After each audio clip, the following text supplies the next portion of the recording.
Global ITI की YouTube channel में आप सभी का एक बार फिर से स्वागत है। मैं श्रेया श्रीवास्तव और हमारी इलेक्ट्रॉनिक्स मैकेनिक की सेकेंड ईयर वालों के लिए हमारी क्वेश्चन सीरीज चल रही थी और ये उसका पार्ट 4 है।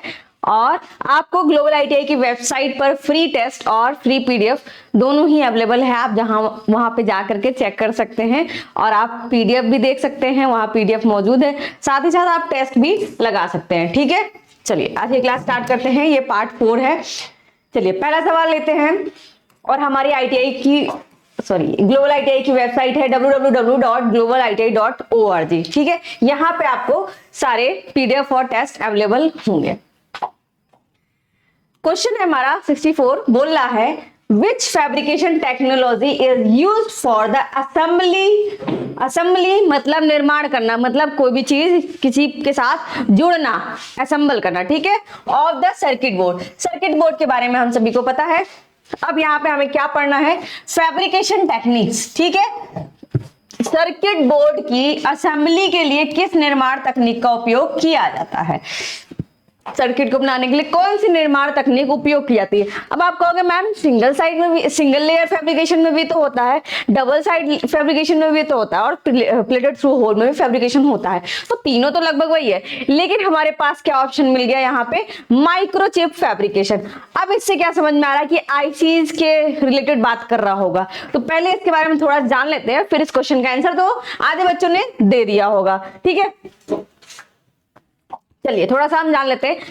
फैब्रिकेशन तकनीक चिप्स और ट्रांजिस्टर जैसे अर्धचालक उपकरणों को बनाने की प्रक्रिया को संदर्भित करता है, जो कि हम बताएं कि अगर एक आईसी हमें बना रहे हैं या चिप बना रहे हैं तो इस प्रोसेस को करने में जो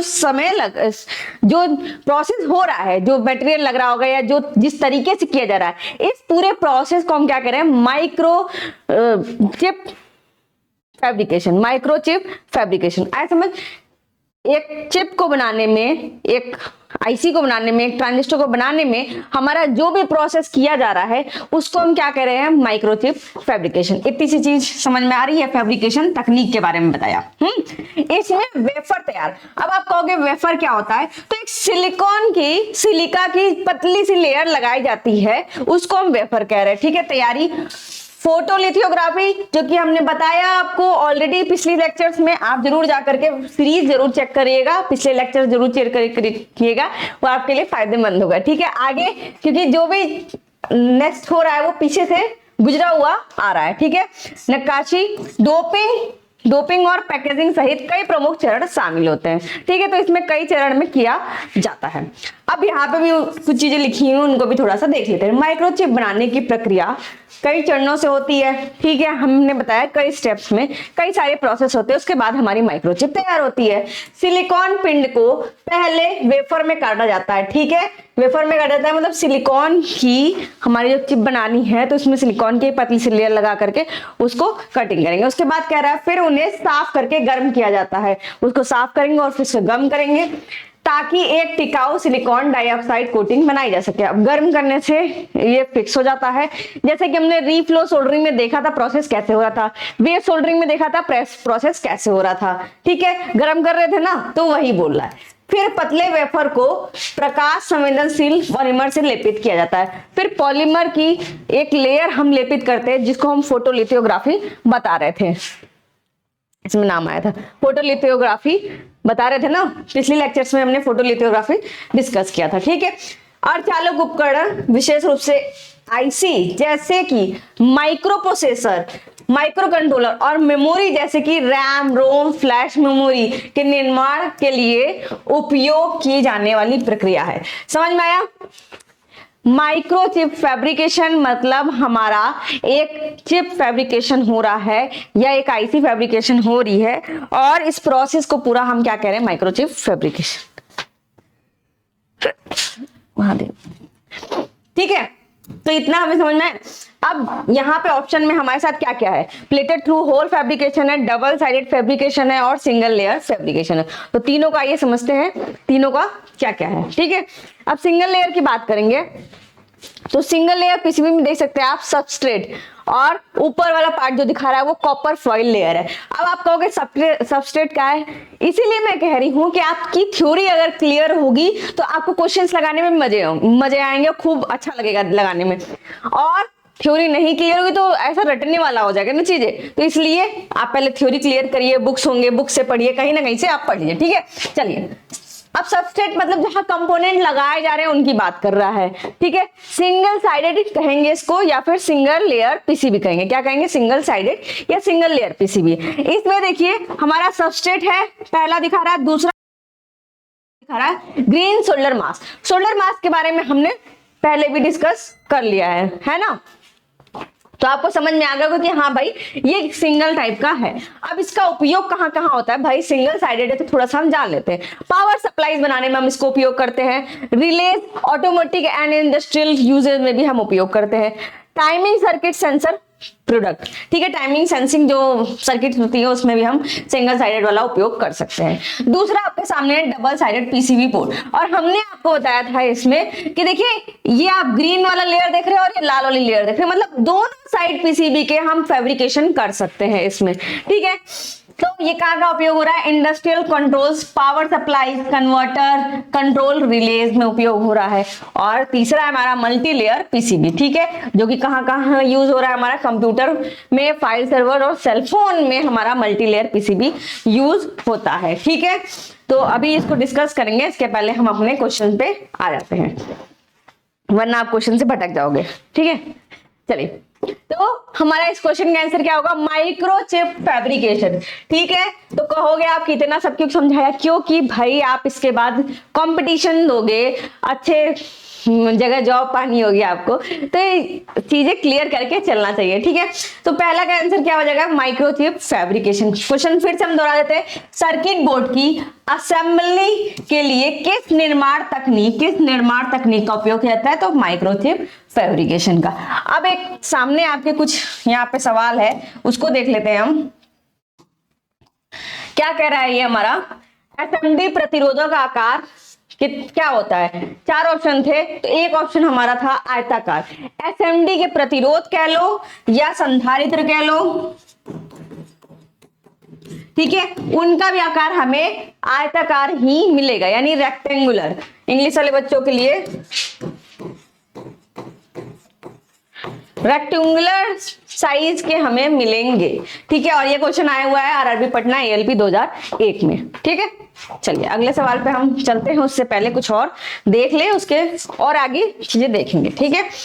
किस प्रकार का पीसीबी दिखाया गया है। अब आरआरबी मुंबई में पूछा होगा कि होगा नहीं, ये डेटा हमने कलेक्ट किया है, आरआरबी मुंबई 2001, आरआरबी कोलकाता 2002 और आरआरबी त्रिवेंद्रपुरम एएलपी 2004 में। तो ये सब एएलपी के क्वेश्चन हैं 2001, 2002, 2004 में, अलग अलग जगहों के। पहला पूछा था सिंगल लेयर पीसीबी या सिंगल साइड पीसीबी दिखा करके ये कैसा पीसीबी है, ये पीसीबी दिखा के कैसा पीसीबी है, ये पीसीबी दिखा के कैसा पीसीबी है। और सेम टू सेम यही पीसीबी नहीं, बस आपको एक ओवरव्यू दिखा रहा है। मैंने तो कलरफुल लाई थी ना, अब एग्जाम में कैसे कलरफुल दिखाएगा, वो तो ब्लैक एंड व्हाइट में दिखाएगा। तो इस तरह से सवाल हमारे क्वेश्चन आते हैं एग्जाम में, ठीक है। तो आपको उसके लिए भी तैयार रहना है, ठीक है। और प्लेटेड थ्रू होल की अगर नाम आई है, इसी क्वेश्चन में आया है प्लेटेड थ्रू होल के बारे में, तो चलिए उसके बारे में थोड़ा सा देख लेते हैं। अब प्लेटेड थ्रू होल में हमारा ये क्या है, आईलेट, इसको क्या कहते हैं, आईलेट।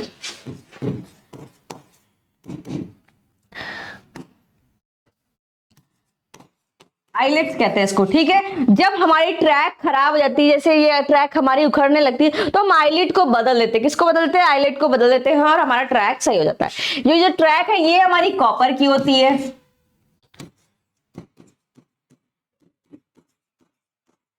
ठीक है, ये हमारी ट्रैक कॉपर की होती है, दिख रहा है।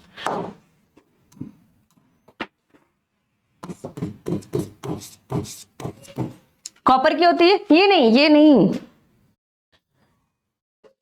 वरना आप भी लिख लोगे यही। ये जो ट्रैक है इसकी बात कर रहे हैं, ठीक है। और ये रहा हमारा आईलेट। अब देखो आईलेट बाहर से, मतलब जब पीसीबी में नहीं लगा है तो कैसे देखने में होता है, क्वेश्चन हमारे आईलिट से भी आते हैं। The eyelets which can be use to repair if PTH और वाइस वर्सा डैमेज, यानी कि प्लेटेड थ्रू होल में अगर ये हमारा डैमेज हो रहा है तो हम आईलिट से चेंज कर सकते हैं, यही बता रहा है यहाँ पे भी। और ये रहा हमारा मल्टी लेयर पीसीबी, और आप देख सकते हैं यहाँ पे पहले कॉपर लेयर, फिर प्रेस, फिर कॉपर लेयर, पीसीबी का कोर, फिर कॉपर लेयर, फिर प्रेस, फिर कॉपर लेयर लगे हुए, तो काफी ज्यादा कॉपर लेयर रहते हैं इसमें, तभी ना हमारे मैक्सिमम साइड्स में इसमें मल्टी लेयर में मल्टीपल हम यूज कर सकते हैं। कुछ इस तरह से हमारा देखने में होता है, ठीक है। अब क्वेश्चन क्या है, double side PCB and multi side PCB में तकनीक पूछ रहा है, ठीक है, कौन सी तकनीक यूज होती है। तो डबल साइड पीसीबी में plated through hole and non plated through hole उपयोग हो रहा है, साथ में मल्टी साइड पीसीबी की बात कर रहा है तो प्लेटेड थ्रू होल तकनीक उपयोग हो रही है। और ये क्वेश्चन आया हुआ है, ये वाला क्वेश्चन था हमारा आरआरबी चंडीगढ़, और ये वाला क्वेश्चन है हमारा आरआरबी इलाहाबाद 2003 और 2008 में, ठीक है। ये दोनों एलपी के क्वेश्चन है, चंडीगढ़ और इलाहाबाद के। चंडीगढ़ में 2003 में आया और इलाहाबाद में हमारा 2008 में आया था, ठीक है। तो इस तरह से हमने देखा पीसीबी के बारे में, प्लेटेड थ्रू होल के बारे में, और भी कई सारी जानकारियां हमने एकत्रित कर ली। तो आप ये सोच रहे केवल एक क्वेश्चन सॉल्व करा जा रहा है, तो एक क्वेश्चन के अंदर कई क्वेश्चन आपके सॉल्व हो रहे हैं, कई चीजों की आपको जानकारी मिल रही है, तो स्किप नहीं करना है, नोट्स जरूर बनाना है, थ्योरी जरूर पढ़नी है, ठीक है। आने वाले एग्जाम में आपको जरूरत पड़ेगी, ठीक है। अब देखिए ऐसे ही ब्लैक एंड व्हाइट देगा ना आपको, हमेशा थोड़े ना कि आपको कलरफुल देगा, ठीक है। तो एग्जाम में तो ऐसे ब्लैक एंड व्हाइट आएगा, पूछेगा क्या है, बहुपरत पीसीबी पर घटकों को माउंट करने के लिए उपयोग की जाने वाली तकनीक का क्या नाम है। अब ये जो यूज हो रहा है, जिस तकनीक में यूज हो रहा है, देखो लिख रहा है what is the name of technology used in mount components of multi layer PCB. और यही सवाल हमने यहाँ पे आपको दिखाया कि multi layer multi side PCB पे कौन सी तकनीक यूज हो रही है, हमारी पीटीएच तकनीक यूज हो रही है। तो एक तो यहाँ से आप समझ में आ गया, ठीक है। बोल रहा है ये कौन सी तकनीक है, तो ये कौन सी है, प्लेटेड थ्रू होल। मुझे नहीं लगता कि अभी जस्ट समझाया तो आपको दोबारा समझाना पड़ेगा। माइक्रोब्लास्टिंग हमने पढ़ लिया था पिछले लेक्चर में, तो इसको दोबारा नहीं डिस्कस करेंगे, टाइम कंज्यूमिंग ज्यादा हो जाएगा, और आपका टाइम और हमारा टाइम, दोनों का टाइम ही कीमती है, ठीक है। पीलिंग टेक्निक हमने बताया ना कि खींच करके निकालने को ये बता रहा है पीलिंग टेक्निक, यानी छीलना एक तरह से, ठीक है। छीलने से हम लोग छीलते हैं ना, छील करके निकालते हैं ना उसके ऊपरी परत को, तो वही ये समझ लो कि छीलने को पीलिंग बता रहा है। तो ये टेक्निक हम नहीं यूज करेंगे, इसके बारे में हम पढ़ चुके हैं, तो ये भी नहीं यूज होगा, ठीक है। ज्वाइनिंग टेक्निक कोई नहीं होती, ज्वाइनिंग का मतलब एक दूसरे से तार जोड़ कर दे रहे हैं, तो वो तकनीक थोड़े ना असेंबली में यूज करेंगे हम, ठीक है। चलिए, तो यहाँ क्या हो जाएगा, ऑप्शन नंबर डी, जो कि क्या है, प्लेटेड थ्रू होल। तो समझ में आ गया होगा बहुत अच्छे से। अगला सवाल पढ़ते हैं, which type of coating process is used to apply parylene as conformal coating. अब बताओ मुझे, क्या दोबारा बताना पड़ेगा कन्फर्मल कोटिंग क्या होता है, क्यों लगाते हैं पीसीबी पर? नहीं, क्योंकि आपने सीरीज पढ़ ली है, सीरीज के पहले 2 लेक्चर्स देख लिए हैं, हमारे 3 लेक्चर्स देख लिए हैं। तो कन्फर्मल कोटिंग हम सब जान रहे हैं भाई, पीसीबी हम सब जान रहे हैं, पैराजाइलिन जस्ट लास्ट लेक्चर में हमने पढ़ा था, बट फिर भी हम उसको एक बार डिस्कस कर लेते हैं, ठीक है। पैरालिन एक बेहतरीन अवरोधक, ठीक है, अवरोधक परत है जो नमी जंग नमक स्प्रे सॉल्वेंट और हवा में मौजूद दूषित पदार्थों से सुरक्षा प्रदान करता है। क्या करता है, सुरक्षा, किसको, पीसीबी को, ठीक है। यह रासायनिक रूप से निष्क्रिय, अति पतला, पिनहोल मुक्त है और घटकों के साथ समान रूप से और लगातार संगत रखता है। फिलहाल आप इतना भी रट लोगे, रट क्या मतलब समझ लोगे, सॉरी रटना नहीं है कुछ भी, रटना सिर्फ वैल्यूज होते हैं, वो भी बार बार पढ़ने पे याद हो जाते हैं, रटना नहीं है, ठीक है। इतनी अच्छी चीजें से समझाई जा रही है, रटने के लिए थोड़ी ना समझाई जा रही है। तो पैराजाइलिन के बारे में हमने पहले ही देख लिया था भाई, ये कन्फर्मल कोटिंग है, और हमें तो पता है कन्फर्मल कोटिंग में क्या होता है भाई, हमें पता है क्या, पीसीबी को अपने सुरक्षित रखना है, और उसके लिए हम कुछ लेप पापोती कर रहे हैं, वही कन्फर्मल कोटिंग है। तो उसमें कई सारे मटेरियल यूज किए थे हमने, और सबके एडवांटेज और डिसएडवांटेज दोनों ही आपको एक्सप्लेन किए थे। तो यहाँ थोड़ा सा मैंने बता दिया बस, ताकि आपको रिकॉल हो जाए। तो क्या करते हैं कि लगाने के लिए किस प्रकार की कोटिंग प्रक्रिया का उपयोग करते हैं, तो केमिकल वेपर डिपोजिशन। भाई ये केमिकल ही है ना, रासायनिक रूप एक तरह से केमिकल ही है ना पैराजाइलिन, ठीक है। तो केमिकल वेपर डिपोजिशन करते हैं हम। स्प्रेइंग मतलब स्प्रे करना, जो आज स्प्रे मच्छरों के ऊपर स्प्रे करते हैं वो वाले स्प्रे, तो कोई भी तरीके हो सकते हैं। अब मैं कौन सा वाला एग्जांपल दूं, इसमें कंफ्यूज थी। ठीक है, तो स्प्रे नहीं होगा। ब्रशिंग मतलब ब्रश मारना, ये भी नहीं होगा। ब्रश मारने से हमारी पीसीबी नहीं बच सकती है। ठीक है, डिपिंग मतलब पीसीबी को किसी चीज में रासायनिक में डुबा देंगे, तो नहीं, ऐसा कुछ नहीं होता। और हम क्या करते हैं, केमिकल वेपर वाली टेक्निक उपयोग करते हैं। होप आपको क्लास अच्छी लग रही होगी। क्लास अच्छी लग रही हो तो नीचे कमेंट जरूर करिएगा, मुझे पता चले कि आपको पढ़ाई समझ में आ रही है नहीं आ रही है। जो बच्चे पढ़ चुके हैं वो भी कमेंट करिएगा, क्योंकि भाई आपने पढ़ लिया है तो आपको चीजें और क्लियर हो रही होंगी अच्छे से, क्योंकि यहाँ पे और एक्स्ट्रा चीजें दी जा रही हैं। तो दोनों लोग कमेंट करिएगा और बताइएगा क्लास कैसी लग रही है, क्योंकि आपके क्लास ये कमेंट बस मोटिवेट करते हैं ज्यादा से ज्यादा अच्छा कंटेंट देने के लिए, इसलिए कहा जाता है बस। ठीक है, what is the effect on the solder paste when the ramp up rate exceeds the maximum slope in reflow soldering process. अब बताओ, मैंने रीफ्लो सोल्डरिंग प्रोसेस बताई है या नहीं बताई है? तो मुझे नहीं लगता कि इसमें से अभी भी कोई होगा जो बचा होगा कि रीफ्लो सोल्डरिंग बताइए। सोल्डर पेस्ट हमें पता है क्या होता है। सोल्डर पेस्ट हम लगाते हैं सर्किट पे, उसकी बात कर रहा है। ठीक है, सोल्डर पेस्ट पर क्या प्रभाव पड़ता है जब रैंप अप दर, अब जो हमने रीफ्लो सोल्डरिंग में जो हम सोल्डर लगाए हैं कंपोनेंट्स पे और पीसीबी पर, बोल रहा है उस पे क्या प्रभाव पड़ेगा जब रैंप अप दर यानी रैंप अप रेट, जब रैंप अप दर रीफ्लो सोल्डरिंग प्रक्रिया में अधिकतम ढलान से भी अधिक हो जाती है। ठीक है, रैंप अप रेट अधिकतम ढलान से भी अधिक हो जाएगी तो क्या प्रक्रिया होगी? आपको पता है रैंप अप रेट कितना होता है, 1 से 3 डिग्री, और कूलिंग रेट 4 डिग्री। ठीक है, कूलिंग जोन का अगर टेम्परेचर पूछे 30 डिग्री से 100 डिग्री, रिफ्लो जोन का 20 से 40 डिग्री। ठीक है, सबसे लंबा प्री हीट जोन, और मैक्सिमम टेम्परेचर हमारा कहां पहुंचता है, रीफ्लो जोन में। तो इतनी सारी हमें इंफॉर्मेशन तो पहले से ही पता थी। ठीक ना, पता थी कि या नहीं थी?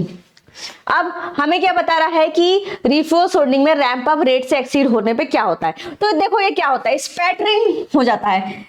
सोल्डर फ्लक्स का हमारे सोल्डर पेस्ट का स्पैटरिंग हो जाता है, मतलब छिड़काव। स्पैटरिंग मतलब छिड़काव, छिड़काव मतलब छिटक जाता है। अगर रैंप अप यानी जो वैल्यू से हमारी आउटपुट, जैसे मान लो कि ये वैल्यू मैक्सिमम रीच है, अब इससे भी ऊपर ज्यादा हो गई तो मतलब जो सोल्डर पेस्ट है वो सही जगह न लग करके, पर्टिकुलर न लग करके छिड़क जाएगा। ठीक है, जैसे नहीं आप गंगा जल छिड़कते हो वैसा वाला, या फिर आप किसी की शादी में फूल छिड़कते हो तो छिड़क जाएगा, और उसको हम कहेंगे स्पैटरिंग। ठीक है, बिखराव। जैसे देखो यहाँ पे कर रहा है, यहाँ पूरा ये सब देख रहे हो, ये सब क्या है, ये बॉक्स बना हुआ है, देखो ये सब क्या छोटे छोटे पार्ट इधर उधर बिखर जाएंगे, यही हमारा क्या स्पैटरिंग कहलाएगा।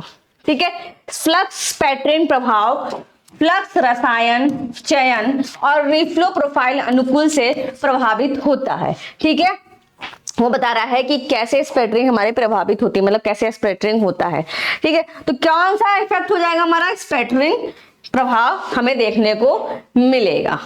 ठीक है, फायर नहीं लगती, गैस नहीं आती, वेटिंग खराब गीलापन नहीं होगा, ब्लो हॉर्न इफेक्ट नहीं होगा। स्पैटरिंग समझ में आया, ये समझ में आया। देखो दोबारा रिकॉल करा दिया, बल्कि आपको ये खुद ही बताना चाहिए था। ठीक है, चलिए हमने रिकॉल करा दिया। अब एक क्वेश्चन आपके हैं यहाँ पे जो कि एग्जाम में आए हुए, पीसीबी में 2 टर्मिनल को बिना कॉपर का उपयोग करके कैसे जोड़ेंगे। अब हमने बताया था ट्रैक पे क्या लगे रहते हैं, जो ये ट्रैक बना हुआ है, 1 मिनट,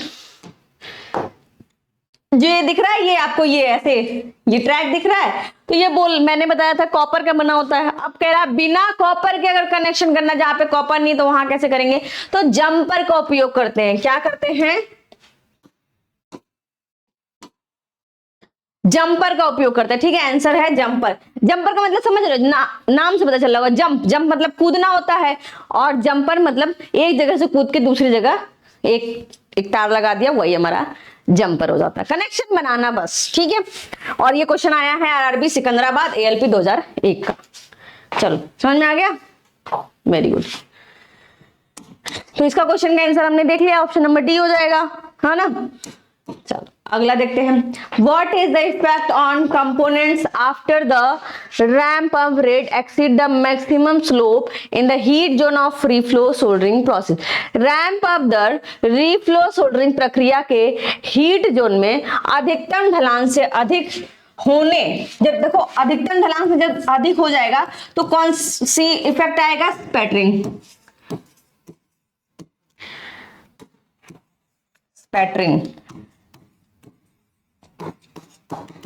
स्पैटरिंग हो जाता है, ठीक है। अब बोला है कि बाद घटकों पर क्या प्रभाव पड़ेगा भैया, जो इसमें कंपोनेंट लगे हैं उन पे क्या प्रभाव पड़ेगा, पीसीबी पर क्या प्रभाव पड़ेगा। अब स्पैटरिंग तो हो गई भैया, अब रेट टेम्परेचर रेट बढ़ गया, अब हम क्या करें, वो तो एक्सीड हो गया। तो हाँ, एक तो इस प्रक्रिया को हम स्पैटरिंग बोल रहे हैं, ये जो हो रहा है, और इससे प्रभाव क्या पड़ रहा है हमारा, तो हमारे जो पीसीबी है या कंपोनेंट तड़क जाएगा, क्रैक हो जाएगा, ठीक है। तड़क लिखा है मतलब टूट जाएगा, चटक जाएगा, कड़क जाएगा, इस तरह से आप कह सकते हैं। तो क्रैक आ जाएंगे हमारे पीसीबी में। देखिए अभी हम दिखा रहे हैं, ये देखिए ये स्पैटरिंग प्रोसेस हुआ जिसकी वजह से पीसीबी हमारी थोड़ी सी गड़बड़ सड़बड़ हो गई, ठीक है। ये पीसीबी हमारी देख रहे हो क्रैकिंग प्रक्रिया प्रोसेस, स्पैटरिंग प्रोसेस की वजह से हमारा यहाँ पे थोड़ा पीसीबी का देख रहे हो आप, ये जो हमारा बना हुआ है, ये क्या है, आईलिड बना हुआ था, बट ये इसमें क्रैक्स आने लगे। और यहाँ तो देख सकते हैं आप, ये पीसीबी हमारे क्रैक हुई है, और यहाँ प्रक्रिया आपको दिख सकता है स्पैटरिंग पाया जा रहा है। तो इस तरह से हम कुछ पा सकते हैं, हम कुछ नहीं पा सकते। हम देखेंगे कि स्पैटरिंग प्रक्रिया में तड़क हो जाता है, पीसीबी क्रैक हो जाती है, चाहे कंपोनेंट क्रैक हो जाते हैं, ठीक है। तो उसका फिगर आपके सामने लाया ताकि चीजों को विजुअलाइज करके पढ़ेंगे, आप देख देख के दिमाग में ना इमेज बैठ जाती है। इसीलिए मैं कहती हूँ इलेक्ट्रॉनिक्स ऐसा सब्जेक्ट है, इलेक्ट्रॉनिक मैकेनिक, कि आपको ब्लॉक डायग्राम से चीजें बहुत आसानी से समझ में आएंगी और याद रहेंगी लंबे समय तक, ठीक है, और पढ़ने में भी मन लगेगा।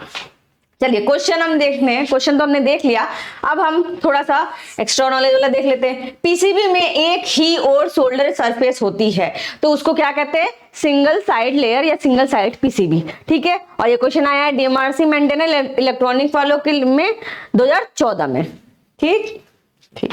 नेक्स्ट क्वेश्चन है हमारा, एसएमडी कंपोनेंट को सोल्डर करने के लिए क्या उपयोग करते हैं। तो एसएमडी कंपोनेंट को सोल्डर करने के लिए सोल्डर पेस्ट उपयोग किया जाता है। ये कहाँ का आया क्वेश्चन है, आरआरबी सिकंदराबाद एएलपी 2010 का सवाल है ये, ठीक है। तो यहाँ हमने क्वेश्चन स्पैटरिंग वाला सॉल्व कर लिया, क्रैकिंग हो जाता है, ठीक है। दो सवाल हमारे इससे लगातार सॉल्व हो गए, एक स्पैटरिंग और दूसरा हमारा क्या था, स्कैटरिंग। स्पैटरिंग, हाँ मैं इतना बुलवा लिया कि गड़बड़ से बोले, ठीक है। चाहिए स्पैटरिंग और दूसरा हमारा क्या था, क्रैकिंग हो गया। चलिए अगला सवाल देखते हैं, at which zone the maximum allowable temperature of the reflow solder process is reached, कह रहा है। अब इसमें तो आपको मतलब याद ही हो गया होगा बिल्कुल, रीफ्लो सोल्डरिंग प्रक्रिया का अधिकतम स्वीकार्य तापमान किस क्षेत्र में पहुंचता है। तो फटाफट देखो फिगर और बताओ सबसे ज्यादा तापमान कौन से क्षेत्र में पहुंचा है। तो भैया ये हमारा कौन सा जोन है, रीफ्लो जोन। तो कोई भी गलत आंसर दिया बहुत कूटा जाएगा, ठीक है।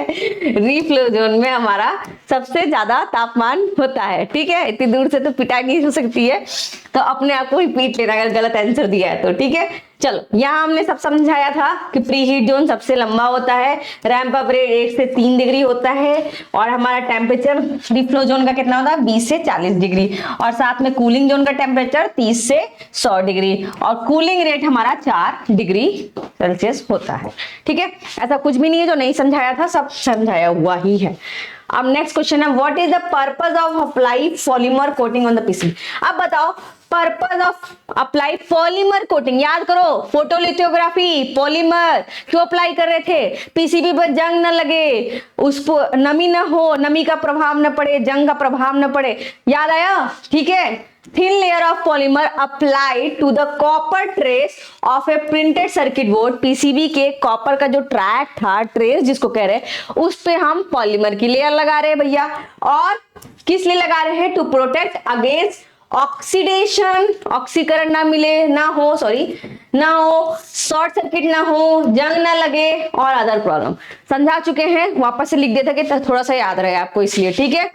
तो हम क्या करेंगे, टू प्रिवेंट कोरिजन, जंग से रोकने के लिए हम पॉलीमर की कोटिंग लगाते हैं। ये क्वेश्चन याद होना चाहिए, याद क्या मतलब एकदम दिमाग में बैठ जाना चाहिए, क्योंकि कितनी बार डिस्कशन हो चुका है। अब नेक्स्ट है what is the cooling rate of the suggested for reflow soldering process. अब कह रहा है कूलिंग रेट, ठीक है, रिफ्लो सोल्डरिंग प्रक्रिया के लिए शीतलन दर क्या होगी, ठीक है। कूलिंग रेट 4 डिग्री, अगर यही रैंप अप रेट पूछता तो 1 से 3 डिग्री, बट हमारा कूलिंग रेट पूछा है तो 4 डिग्री होना चाहिए। कोई कंफ्यूजन नहीं होनी चाहिए। चलिए अगला सवाल देखते हैं। What is the effect on excessive intermetallic growth caused by wetting time above the liquids in reflow soldering process? reflow soldering प्रक्रिया में लिक्विड स्टाल, लिक्विड का नाम, ठीक है, से अधिक समय तक गीले होने से होने वाले अत्यधिक इंटरमेटेलिक विकास पर क्या प्रभाव पड़ता है। साफ साफ बोल रहा है भैया, अगर ज्यादा समय तक हमने इस लिक्विड में डुबा के रखा अपने पीसीबी को, क्या प्रभाव पड़ेगा, ठीक है। बहुत ज्यादा इतना ओवर उसमें नहीं जाना है कि भैया क्या बोल दिया, अब तो ये सवाल छोड़ना पड़ेगा, हमें तो नहीं आ रहा है, तो ऐसा कुछ भी नहीं करना है, आपको पता चल जाएगा, ठीक है।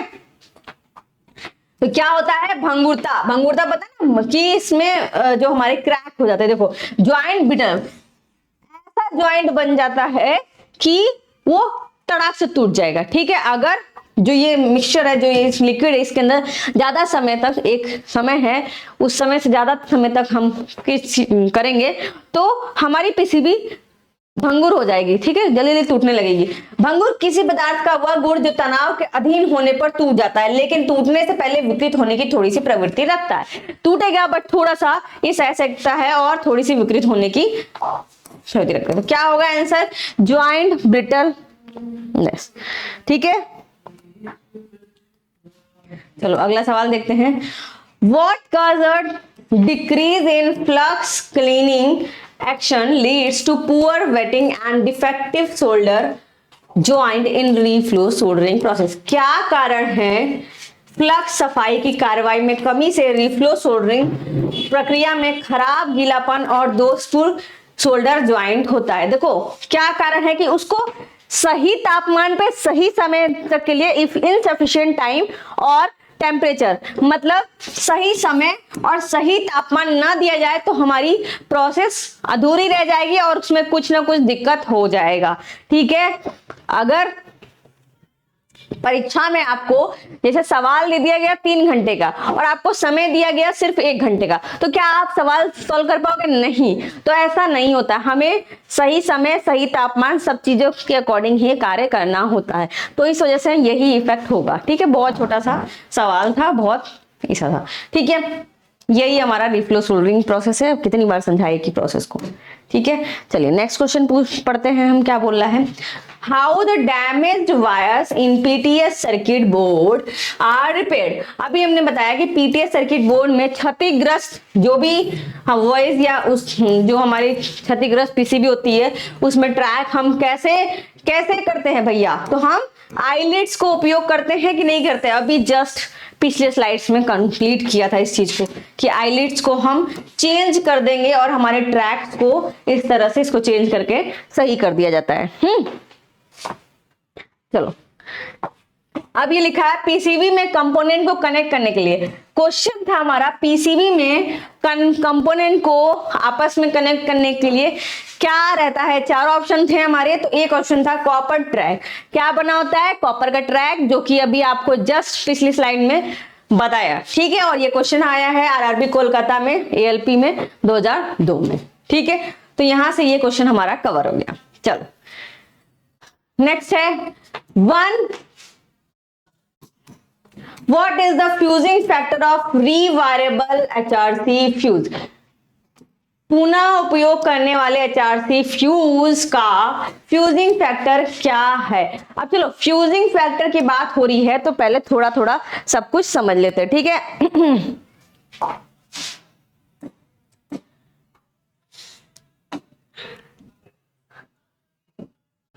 ठीक है, चलो इतनी चीजें समझ लेंगे हम तो बहुत सारी चीजें कवर हो जाएंगी। सबसे पहला सवाल उठना चाहिए कि फ्यूज क्या होता है, ठीक है। फ्यूज एक सुरक्षा उपकरण है जो हमारे अप्लायंसेस को, घर में उपयोग होने वाले जो डिवाइसेस है, अप्लायंसेस है, जैसे फ्रिज हो गया, कूलर हो गया, एसी हो गया, टीवी हो गया, इन सब को बचाने के लिए हमारा घरों में सबसे एक मेन जगह सप्लाई होती है, वहां पे फ्यूज लग जाता है। ठीक है, जिन बच्चों ने ग्लोबल आईटीआई के एप्लीकेशन पे कोर्स ले लिया होगा, जो कोर्स से पढ़े होंगे, उनको तो शायद दिक्कत नहीं हो रही, क्योंकि चीजें समझाई हुई हैं, वो और अच्छी तरीके से अपनी चीजें क्लियर करे, भागना नहीं है। ठीक है, बहुत सारी चीजें बताई जाएंगी। फ्यूज एक सुरक्षा उपकरण है जिसका उपयोग किया जाता है किसी सर्किट को अतिरिक्त धारा से बचाने का उद्देश्य। ठीक है, किसी सर्किट में एक्सेसिव अमाउंट में जो करंट आ रही है, जो धारा आ रही है, जिसकी वजह से हमारा अप्लायंसेस खराब हो सकता है, उनसे बचाने के लिए हम उस फ्यूज का उपयोग करते हैं। ठीक है, अत्यधिक धारा प्रवाहित होने पर फ्यूज तत्व पिघल जाता है। मैक्सिमम अगर धारा प्रवाहित होगी तो फ्यूज तो पिघल जाएगा, बट हमारे अप्लायंसेस बच जाएंगे। ठीक है, जो कि सर्किट को खोल देता है, जो सर्किट को एकदम खोल देगा। जैसे मान लो कि ये हमारा फ्यूज लगा हुआ है, ठीक है, और यहाँ पे हमारा भैया कूलर लगा हुआ है बड़ा सा। ठीक है, तो इतनी ज्यादा इसमें करंट आई, फ्यूज हमने रेटिंग पे लगा रखा है जितना लोड है उस हिसाब से, और इतनी current I, excessive amount of current I, तो ये फ्यूज का तार खुल गया, और खुल गया तो हमारा कुछ सर्किट इस प्रकार से हो गया। क्या आपका ये कूलर बच गया? नहीं बच गया, बच गया ना, क्योंकि यहां से धारा आगे बही ही नहीं। तो ध्यान रखना, ध्यान रखिएगा, फ्यूज हमारा बहुत अच्छा उपकरण है, जो भी देख सकते हैं हम। ठीक है, जिससे इसे क्षति से बचाया जा सके। ठीक है, वही चीज लिखी हुई है। क्वेश्चन आए हुए थे आपके एग्जाम में। ठीक है, ये क्या है? फ्यूज का सिंबल है। ये क्या है? फ्यूज का सिंबल। तो कुछ इस प्रकार के सिंबल दिए थे और बोल रहे थे कि बताओ सिंबल ऑफ फ्यूज। ठीक है, फ्यूज का क्या सिंबल है? 4 ऑप्शन थे, इसमें से कोई एक था। ठीक है, या तो ये दिया होगा या तो ये दिया, उन्होंने हिसाब नहीं दिया होगा। ठीक है, क्योंकि ये फ्यूज का सिंबल है और ये भी फ्यूज का सिंबल है, बस एक एक्स्ट्रा ब्रैकेट बना दिया। ठीक है, और ये क्वेश्चन आया हुआ है आरआरबी मुंबई, भोपाल, दोनों में आया हुआ 2003 में। ठीक है, चलो, फ्यूज का कार्य, अब ये बोल रहा है फ्यूज का क्या कार्य होता है। तो परिपथ की सुरक्षा करना, ये भी सवाल आया हुआ है, जो कि अभी यहाँ आपको बताया कि फ्यूज का क्या कार्य होता है। आरआरबी बिलासपुर एएलपी में 2012 का सवाल है ये, कि फ्यूज का कार्य क्या है। तो परिपथ की सुरक्षा करना। ठीक है, अब आपके सामने क्या आया है? Type of fuse used in domestic wiring. घरों में जो वायरिंग होती है उसमें हमारे कौन कौन से फ्यूज होते हैं? तो रिवायरेबल टाइप का जो फ्यूज होता है वो हमारा यूज होता है घरों में, और इसका एम्पियर वेरी वेरी इंपॉर्टेंट है। हम दोनों के एम्पियर को लेके चलेंगे। ठीक है, एचआरसी फ्यूज भी होता है, जब एचआरसी की बात आएगी तब हम एचआरसी पढ़ेंगे, अभी ये दोनों पढ़ेंगे। ठीक है, चलिए, रिवायरेबल टाइप में जो उसका एम्पियर की रेटिंग होगी 200 एम्पियर तक रेटिंग होगी। ठीक है, करंट रेटिंग को, अब एक इंपॉर्टेंट पॉइंट है वो भी ध्यान रखिए, करंट रेटिंग को 2 गुना के बराबर करंट प्रवाहित करने पर फ्यूज तत्व लगभग 2 मिनट के बाद पिघल जाएगा। ठीक है, जो करंट रेटिंग हमारी फ्यूज पे लिखी है, अगर उस करंट रेटिंग से ऊपर की हम करंट बहा रहे हैं तो 2 मिनट के बाद हमारा क्या हो जाएगा? फ्यूज का जो तत्व है, एलिमेंट है, फ्यूज का तत्व मतलब जो कनेक्शन करने के लिए जो वायर है, रिवायरेबल जिसको हम कह रहे हैं, ये हमारा पिघल जाएगा बेचारा। ठीक है, तो वही कह रहा है 2 मिनट तक तो सह लेगा, उसके बाद बैठ जाएगा। नेक्स्ट है कार्टेज टाइप फ्यूज। ठीक है, ये रहे कार्टेज टाइप के फोटो, और इसमें हमारा इंपॉर्टेंट क्या है कि ये कब कितने तक एम्पियर तक रेटिंग होगा हमारा? अप टू 1250 यानी 1250 एम्पियर तक का होगा। तो ये दोनों डेटा हमारे इंपॉर्टेंट है, अप टू 1250 और अप टू 200 एम्पियर। ठीक है, अब ये फिगर देख करके आपसे भी पूछ सकता है कि बताओ किस चीज का फिगर है। तो हम देख सकते हैं यहाँ पे, ये क्या है? एक ट्यूब लगी हुई है, ये हमारा फ्यूज का एलिमेंट है। ठीक है, और ये हमारा फ्यूज कैरियर कांटेक्ट है, जो कि इस वाले में जाकर के फिक्स होगा। ये फ्यूज का बेस है और ये फ्यूज को ऊपर वाला है, इसमें वायर लगी है, और ये वाले दोनों जाकर के इस दोनों वाले से कांटेक्ट हो जाएंगे और फ्यूज का तार एलिमेंट, जिसको हम कह रहे हैं फ्यूज का तार लगा हुआ है।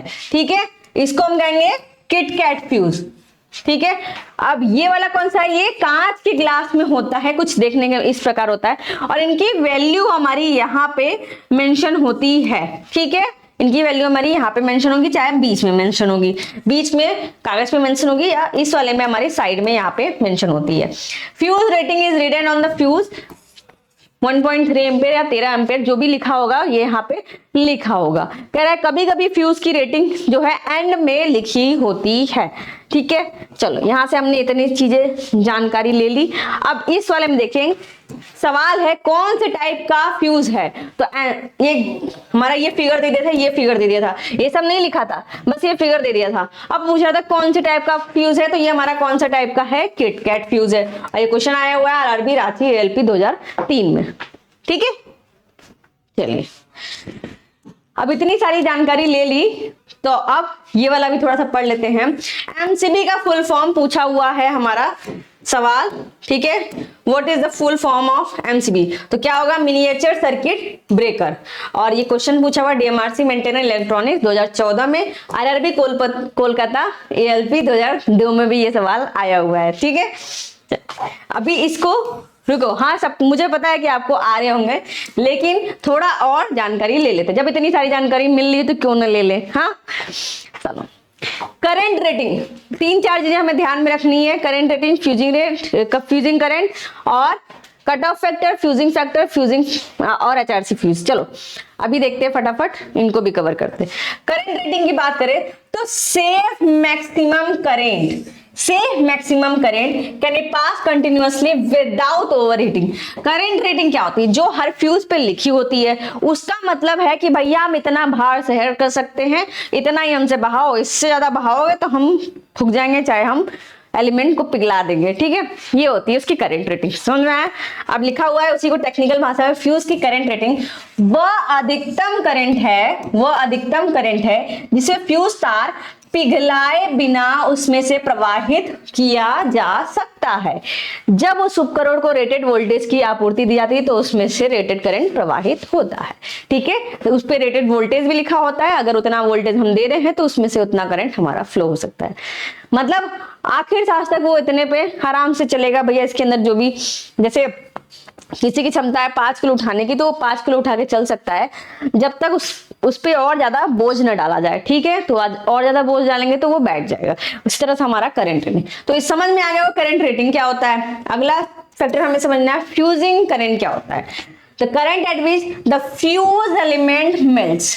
ठीक है, ऐसा करंट जिसपे जो फ्यूज का एलिमेंट है वो मेल्ट हो जा रहा है, यानी पिघल जा रहा है। किसी फ्यूज की धारा रेटिंग, विद्युत धारा की वह अधिकतम मात्रा होती है जिसे फ्यूज पिघलाने या फटने से पहले सुरक्षित रूप से वहन करता है, जो ये लाइन लिखी है वही। ठीक है, इसे आमतौर पर एम्पियर या मिली एम्पियर में व्यक्त किया जाता है।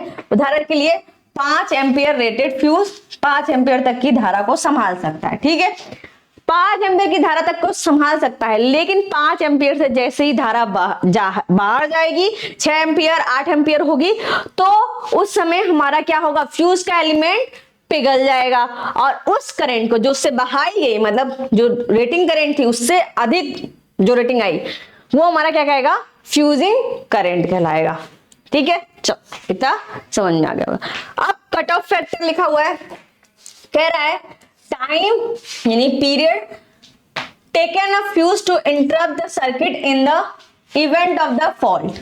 ठीक है, फॉल्ट आने के फॉल्ट के केस में फ्यूज द्वारा रुकावट पैदा करने में लिया गया समय क्या कहला रहा है, कट ऑफ फैक्टर। यानी कि जब हमारा फ्यूज मेल्ट होने वाला है तो उस मेल्टिंग में, मतलब एक तो हमने करंट नॉर्मल बहाई तो वो चलता रहा, आराम से सोता रहा, जैसे हमने करंट की मात्रा बढ़ाई तो वो हमारा कुछ समय लेगा ही समझने में कि अच्छा अब हमको पिघलना है, तो वो जो समय ले रहा है पिघलने में उसको हम क्या बोल रहे हैं, कट ऑफ फैक्टर।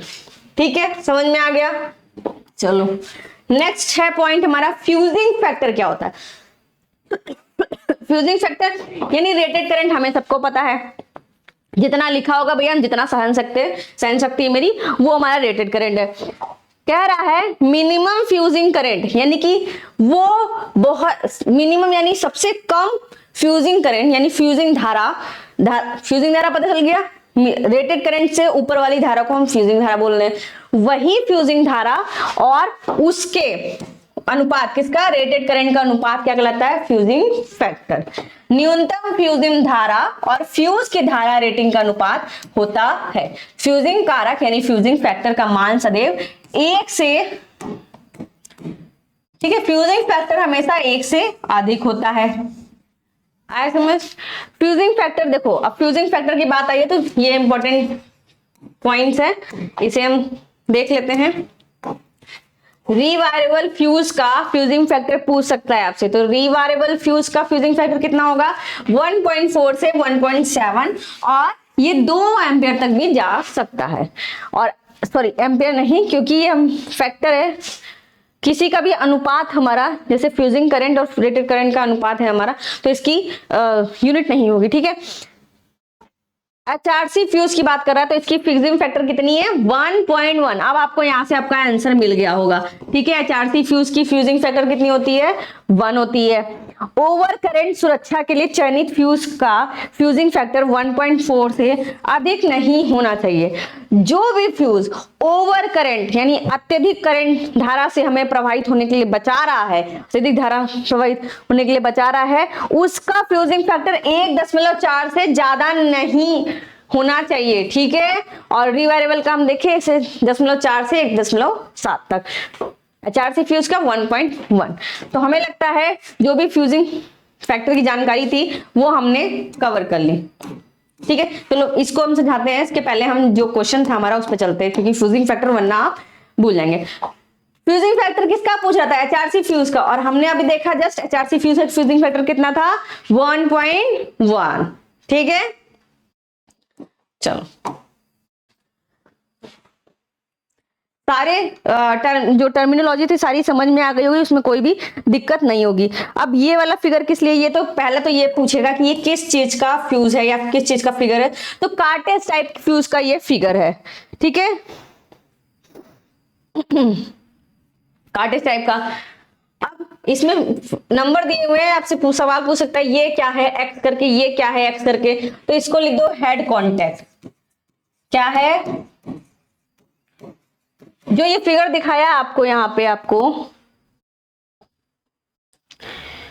जो ये फिगर दिखाया आपको कार्टेज वाले का, उसी के पार्ट का डिस्क्रिप्शन है, ठीक है।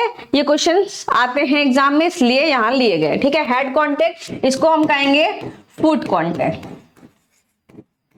ठीक है। चलो ये समझ में आया। और हेड कांटेक्ट हो गया भैया, और उसके बाद हमारा क्या हो गया, फुट कांटेक्ट। अब क्या होगा, सैंड फिलिंग होगा इसके बाद, और ये एलिमेंट है, ये तो रहा हमारा सैंड फिलिंग,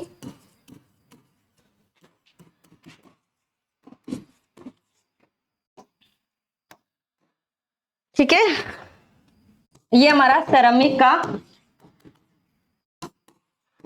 बॉडी टाइप, ठीक है। ये हमारा सैंड फिलिंग, मतलब जो ये ट्यूब है, ये ट्यूब की बात कर रहा है, ये क्या है, सैंड फिलिंग है। इतना समझ में आया।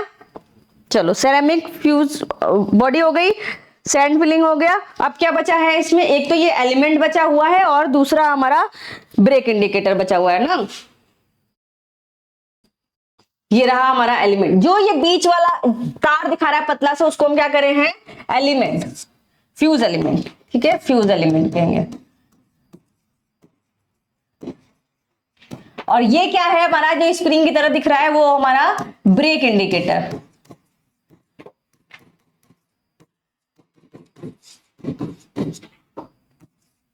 ब्रेक इंडिकेटर, ठीक है। इसका आप स्क्रीनशॉट ले सकते हैं क्योंकि ये इंपॉर्टेंट है, आपसे कोई से भी पार्ट का नाम पूछ सकता है इसमें, ठीक है।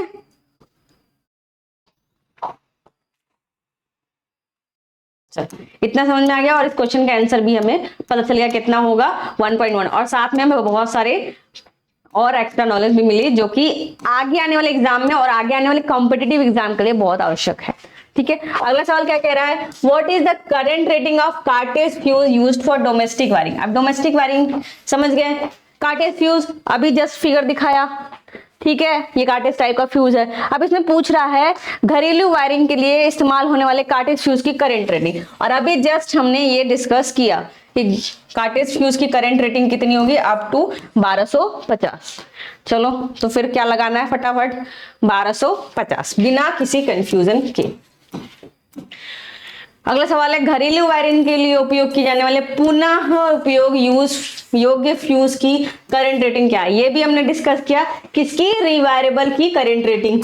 जस्ट हम पीछे ला रहे हैं ताकि आपको चीजें याद रहें, ठीक है। अप टू 200 एम्पियर, तो आंसर हमारा क्या हो जाएगा, अप टू 200 एम्पियर। कोई कंफ्यूजन नहीं होगी आई थिंक। नेक्स्ट क्वेश्चन, अब देखिए ये हमारे प्लंजर है, यही पूछता है, ये हमारी आर्क चट है, ठीक है। ये हमारे सोलोनाइड है। आपसे पूछा क्या है, एमसीबी मैक्स के रूप में चिन्हित भाग का नाम क्या है। तो सबसे पहले तो हम ये आपको बताना चाहते हैं कौन से वाले टाइप का है, ये हाइड्रोलिक टाइप का है।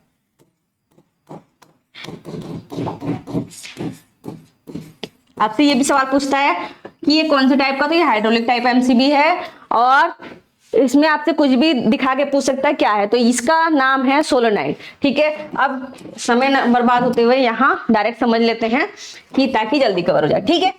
ये रहा हमारा सोलोनाइड, ठीक है, इसको सोलोनाइड कहते हैं। ये जो पार्ट है इस पार्ट को ट्रिप लीवर कहते हैं। ये हमारे बायोमेटेलिक स्ट्रिप है, क्या है, बायोमेटेलिक स्ट्रिप है, और ये एंगुलर वेंट्स बने हुए हैं। ये आर्क चट है, ये प्लंजर है, और ये हमारी कॉन्टेक्ट टिप है ग्रेफाइट की, क्या, ग्रेफाइट की कॉन्टेक्ट टिप है। और ये वाला पार्ट, इस वाले पार्ट को कह रहा है ये मूविंग कॉन्टेक्ट है, और साथ में ये वाला जो पार्ट है वो हमारा फिक्स कॉन्टेक्ट है। तो समझ नहीं गया, वरना हम यहाँ भी डिस्कस कर सकते थे, कोई दिक्कत नहीं थी, ठीक है। सारी चीजें यहाँ भी क्लियर है, वहां भी हो रही, तो क्या दिक्कत करना। चुंबकीय मैंने क्या बताया, हाइड्रोलिक टाइप का है, मैग्नेटिक हाइड्रोलिक टाइप। चुंबकीय हाइड्रोलिक सर्किट ब्रेकर संपर्कों को खोलने के लिए ऑपरेटिंग बल प्रदान करने के लिए एक सोलोनाइड कॉइल का उपयोग करता है। किसका उपयोग करता है, सोलोनाइड कॉइल का हमारा उपयोग कर रहा है, वही बता रहा है। अब आपका सवाल किस तरह से आया था, कह रहा था कि छोटे मकानों में जो एमसीबी होती है वो कितने एम्पियर की लगी होती है। तो ऑप्शन में हमारे कई से थे, कितनी होंगी, 10 से 16 एम्पियर की एमसीबी हमारे छोटे मकानों में लगती हैं। आरआरबी मुजफ्फरपुर एएलपी में क्वेश्चन आया हुआ था 2009 में, ठीक है। चलिए अब ये क्वेश्चन है, मतलब ये आपका जो फिगर है वो किसका है भाई, ये थर्मल वाला है, थर्मल एमसीबी, ठीक है। तो इसके बाद अगर पूछेगा, इसकी फिगर अगर दिखाएगा, तो ये आर्क का चैम्बर है, ये ड्रेन माउंटिंग, ऑपरेटिंग हैंडल इसी से हमारी ऑपरेट हो रहा है, तो ये दिखा रहा है ऑपरेटिंग हैंडल, मतलब मैनुअली अगर आपको कट करना है या फिर ऑन करना है तो ये हमारा उसके लिए है। कॉइल की असेंबली ये रही, जैसा हमारा सोलोनाइड में था वही कॉइल असेंबली है। ये कॉन्टेक्ट है जैसा कि उस वाले में फिगर में भी था, ठीक है। केबल्स के यहाँ टर्मिनल लगे हुए, केबल्स लगाने के लिए, और ये रहा केबल टर्मिनल, ठीक है। इसको हमने बहुत अच्छे से डिस्कस किया है थ्योरी क्लासेस में, आप चाहे तो ज्वाइन कर सकते हैं, ठीक है। अब देखो ये ट्रिप कॉइल है, वही सेम फिगर है, अब बस ओरिजिनल में दिखा दिया गया खोल के, ये कैसा दिखता है, ठीक है। ये ऑपरेटिंग लीवर जो कि ये रहा, ठीक है, उसको दिखा रहा है। जो मैकेनिज्म हो रहा है वो किस तरह से हो रहा है यहाँ पे दिखा रहा है। ये ट्रिप कॉइल है, यही ट्रिप करवाती है। ये लैच पॉइंट है, ये बायोमेटेलिक स्ट्रिप लगी हुई है, और ये हमारी आर्क स्प्लिटर है, ये सारे स्प्लिट करती थर्मल को, जो भी हमारे हीट होती है। मूविंग कांटेक्ट बना हुआ है, ये आर्क रनर है, ये फिक्स कांटेक्ट है, और ये हमारा पावर टर्मिनल है। तो ये सब हमने बहुत अच्छे से क्लियर किया हुआ है। बाकी आपको फिगर इसलिए दिखाया ताकि आपको कोई कंफ्यूजन ना हो कि दोनों में अलग अलग है, आप दोनों फिगर में कंफ्यूज नहीं होंगे। ये कौन सा है, हाइड्रोलिक एमसीबी है, और ये वाला हमारा थर्मल एमसीबी है, ठीक है। अब मैग्नेटिक कैसे कार्य कर रहा है वो समझाया जा रहा है।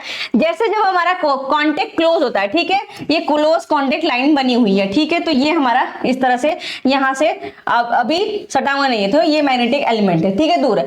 जैसे हमारी कांटेक्ट ओपन हो रही है तो मैग्नेटिक ये हमारा यहाँ से हट जा रहा है, और ये हमारा इस तरह से कनेक्शन बन जा रहा है। वही चीज यहाँ पे डिफाइन की गई है कि बाय मेटेलिक एलिमेंट हमारा किस तरह से कार्य कर रहा है। देखो यहाँ पे अभी कॉन्टेक्ट बना हुआ है तो हमारा कनेक्शन कुछ इस तरह से है, तो ये अपने जगह पे है, और जैसे ही हमारा मेटल का कॉन्टेक्ट खुलता है, यहाँ से खुल गया, तो वैसे ही हमारा इस पे आकर के चिपक जाएगा। और इसको बहुत अच्छे से डिस्कस हमने किया था वीडियो के फॉर्म में, ठीक है। चलिए, तो ये आज का लास्ट क्वेश्चन था और आपका हमें यहाँ क्वेश्चन सॉल्व हो गया है।